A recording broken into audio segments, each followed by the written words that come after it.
Salut Frandroid. Aujourd'hui, petite interview de Marc de chez MobileTag, dont j'ai testé l'application éponyme MobileTag il n'y a pas très longtemps, entre autres applications. Donc Marc, est-ce que tu peux te présenter en quelques mots et présenter aussi MobileTag? Alors rapidement, je m'appelle Marc Ouedraogo, je suis en charge de la relation avec les partenaires, avec nos partenaires, sur toute la partie MobileTag shopping, on va dire, Ouais. chez MobileTag, donc, qui est une société d'innovation technologique Ouais. que beaucoup d'entre vous connaissent par le biais du code barre 2D et redécouvrent aujourd'hui par le biais du code barre 1D. D'accord. Et donc justement, l'application MobileTag, donc, qui est un comparateur de prix, est-ce que tu peux nous dire, qu'est-ce que tu peux nous dire de plus Alors juste, je me permets de te couper. Ouais. Notre application, on la positionne un peu plus comme une application d'aide à l'achat. Ouais. Dans le sens où la comparaison de prix n'est qu'une partie du processus de réflexion d'achat. Quand tu as besoin d'acheter un produit, tu regardes le prix, tu regardes la qualité, tu regardes s'il y en a un à côté de chez toi, tu regardes si c'est pas moins cher sur le net, Ouais. tu regardes ce qu'en pensent les autres, tu regardes s'il n'y a pas des réducs, etc. Voilà. Donc l'objectif de cette application, c'est de regrouper tout ce type d'informations et de le proposer à l'utilisateur. Ok. Donc, alors du coup, si on avait placé un comparateur de prix, on appelle ça comment Simplement une application d'aide à l'achat. D'accord, une application d'aide à l'achat. Tout simplement. Ok. Et vous avez fait le choix de ce que j'ai pu voir d'être multiplateforme, puisque vous n'êtes pas présent que sur la plateforme Android. Oui, historiquement, effectivement, on a fait le choix d'être disponible, que le service soit disponible pour le plus grand nombre. Toi et moi, on a des téléphones performants qui sont récents, etc. On a la classe, quoi. Effectivement, je n'ai pas pensé, mais tu as raison. On s'intéresse à la techno, ouais. Donc pour nous, ça va être simple d'utilisation. Par contre, pour la mamie, pour le retraité, pour les personnes qui ne sont pas du tout intéressées par le téléphone, mais qui en ont un quand même, qui n'est pas forcément le plus récent ou effectivement le plus cher, on veut quand même qu'ils puissent avoir accès au service. Donc on leur fournit l'application sur notre plateforme. D'accord. Que ce soit BlackBerry, du Symbian, ouais. Android bien sûr, de l'iPhone. Voilà, on est capable aujourd'hui de leur proposer notre application MobileTag sur un grand nombre de téléphones. Okay. Ce sera moins joli, ce sera moins sexy, mais ça fonctionne. Parce que moins la classe quand même. C'est l'idéal. Ok.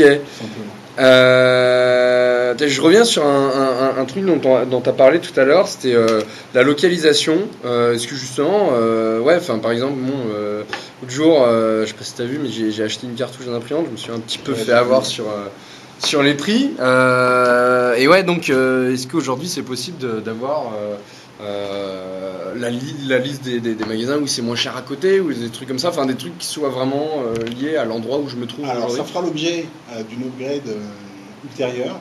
Ouais. Effectivement, c'est un service qui nous tient à cœur, de pouvoir proposer à tout à chacun d'avoir une information géolocalisée à proximité du lieu où on se trouve. On a réussi à convaincre certains marchands, d'autres le sont un peu moins. C'est un chantier sur lequel on travaille et effectivement, comme je te dis, qui fera l'objet d'une upgrade future, mais effectivement, c'est une fonctionnalité qu'on va mettre en place. D'accord. Donc ça fait partie des évolutions alors. Et il y a d'autres évolutions, il y a d'autres choses que tu peux nous promettre pour l'avenir? Alors je peux rien te promettre. Comme je te disais, c'est une application qu'on a centrée vraiment sur l'aide à l'achat au consommateur qui est soit en situation d'achat, soit en réflexion d'achat. Donc effectivement, on travaille sur un certain nombre de services qui nous semblent pertinents. Ouais. Évidemment, je suis désolé, je peux trop rien dire. Non, on dit ça à chaque fois, il y en a marre. Désolé. Mais oui, effectivement, on travaille sur d'autres services. Lorsqu'ils seront mis en place, on peut peut-être vous réserver une exclusivité entre guillemets. C'est des choses qu'on peut voir, mais Alors attends, voilà. tu signes ici. Non, mais évidemment, je peux pas, je peux pas les dire aujourd'hui. Bien sûr. Parce que rien qu'en termes de planning, on a beaucoup d'idées, mais le temps de les mettre en place, c'est un peu plus compliqué. Donc, on ne veut pas décevoir les gens. Donc voilà, il faut être un petit peu patient. Ok. Ça va venir. D'accord. Question un peu plus perso. Toi, ton téléphone, c'est quoi? À la base, j'étais sur les Symbian. Ouais. Ça, c'est pas de chance quand même. Ouais, c'est pas de chance. J'aimais bien mon petit O71. Professionnellement, je suis parti sur le BlackBerry. Et puis, je me suis laissé séduire par l'iPhone au niveau perso, où je m'amuse avec et je travaille avec ça. D'accord. Comme un peu tout le monde, rien d'original. On a la chance de voir passer un certain nombre de téléphones chez nous. Ouais. Donc, je teste un peu tout et je m'amuse un peu avec tout. Ok. Ouais. D'accord. Bon, et comme d'habitude, moi, je vais te laisser le mot de la fin. Champ libre. Le mot de la fin, que puis-je dire? Non, je peux juste redire que Mobilitag est encore une fois une société d'innovation technologique. Ouais. On essaie de proposer des services pertinents aux utilisateurs que je suis et que tu es, mais également aux sociétés en B2B. On est à même de répondre à un certain nombre de cahiers des charges et de besoins. Pour l'anecdote, on reçoit énormément de demandes de licensing de notre lecteur dit universel, parce que l'usage est vraiment très très simple. Les gens redécouvrent le fait qu'on puisse communiquer au travers d'un produit, et ça c'est super intéressant, à moindre coût, parce que le code barre est déjà présent sur le packaging, et derrière c'est très ciblé, très opt-in. L'utilisateur, c'est lui qui fait la démarche de se renseigner, de cette information de c'est produit. pas intrusif.